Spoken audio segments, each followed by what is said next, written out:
terceira fase. O ano está acabando, né? Essa é a nossa última revisão. Espero que vocês realizem ótimas avaliações. Desejo a aprovação de todos, tá? E vamos começar então a nossa revisão de história, parte 2.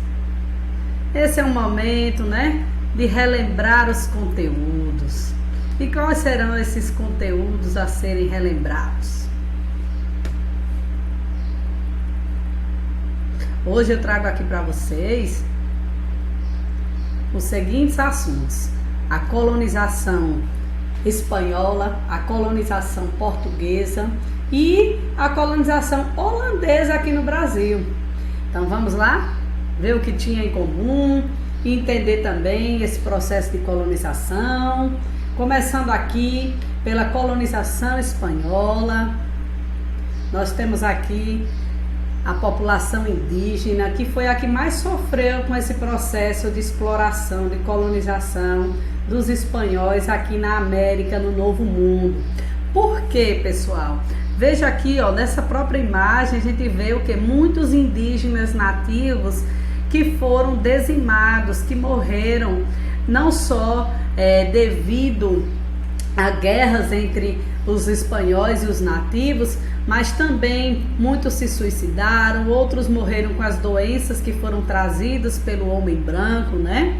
Pelo europeu, promovendo um grande genocídio, a morte de muita gente, de muitas pessoas, né?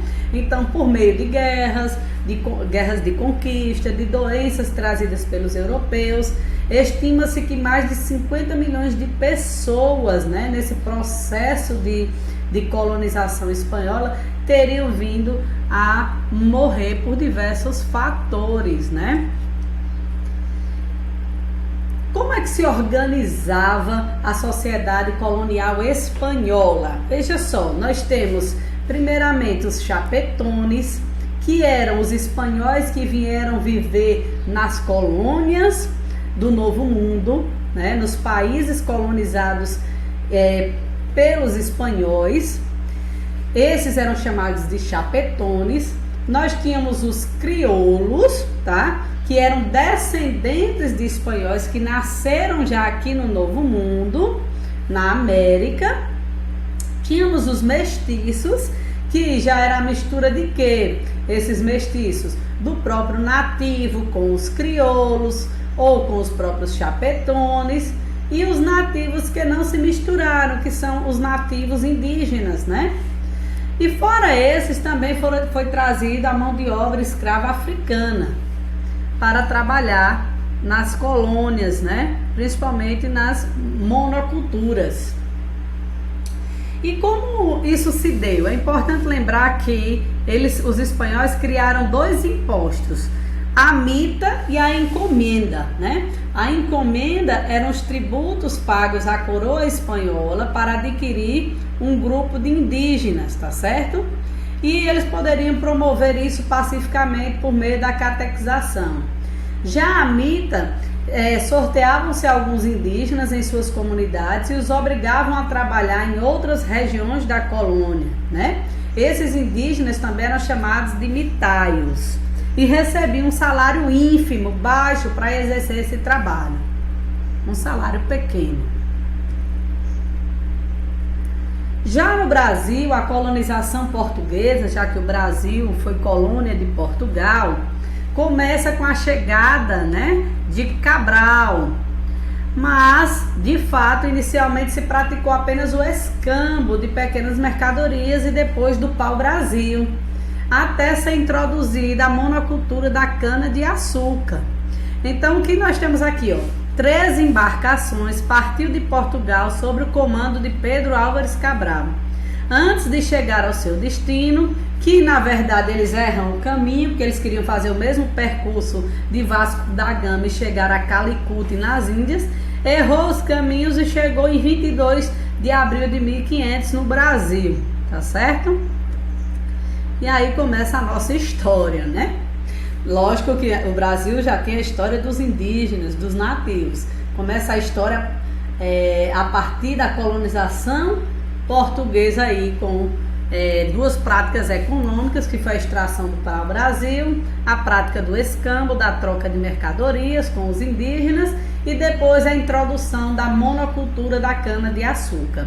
Nós falamos também no vídeo anterior do Tratado de Tordesilhas, que separava as terras que pertenciam à Espanha e as terras que pertenciam a Portugal a serem exploradas, tá? Então o Brasil está naquela porção de Portugal do Tratado de Tordesilhas. E o Brasil, ou melhor, Portugal, criou aqui para colonizar o sistema de capitanias hereditárias, né? Grandes lotes de terras doados, né? Por meio de uma carta de doação, onde muitos dos donatários nem chegaram a vir ao Brasil, tá certo? E receberam aquelas terras para ajudar a coroa portuguesa a colonizar o país.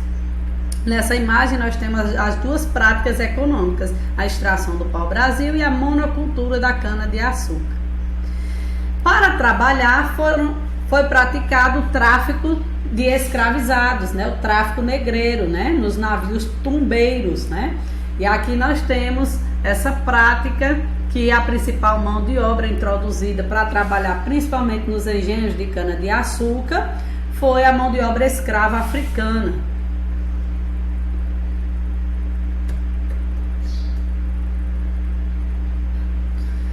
Já a colonização holandesa no Nordeste se deve a um fato de que Portugal, ele já foi condado portucalense, ele já tinha pertencido à Espanha. Quando Portugal ficou sem herdeiros diretos, o rei Felipe II da Espanha teve que anexar as colônias que pertenciam a Portugal também à Espanha. Então nós vivemos a chamada União Ibérica, né? Que eu expliquei detalhadamente. Só que nós tínhamos aqui a presença de invasores no Nordeste brasileiro que tinham interesse em manter o comércio da cana-de-açúcar nos engenhos, né? E a exportação, que eram os holandeses. Então os holandeses, eles tentaram invadir primeiro ali a região de Salvador, foram expulsos, mas eles realmente conseguiram se fixar em Pernambuco. A colonização holandesa no Brasil ocorre em Pernambuco na época da União Ibérica, tá certo? E eles só serão expulsos do Nordeste, né, no ano de 1654. E nós temos aqui uma das batalhas que colaborou para esse processo de expulsão, que foi a Batalha dos Guararapes, né? Um confronto entre luso-brasileiros e holandeses, tá certo? Então, tudo isso estão nos vídeos da quarta unidade, vocês podem relembrar com muitos detalhes, né? Voltando na plataforma e assistindo cada conteúdo com mais detalhes, tá certo? Desejo bons estudos, uma ótima prova e um Feliz Natal a vocês e a aprovação tão desejada, findando esse 2021. Um abraço a todos, até a próxima.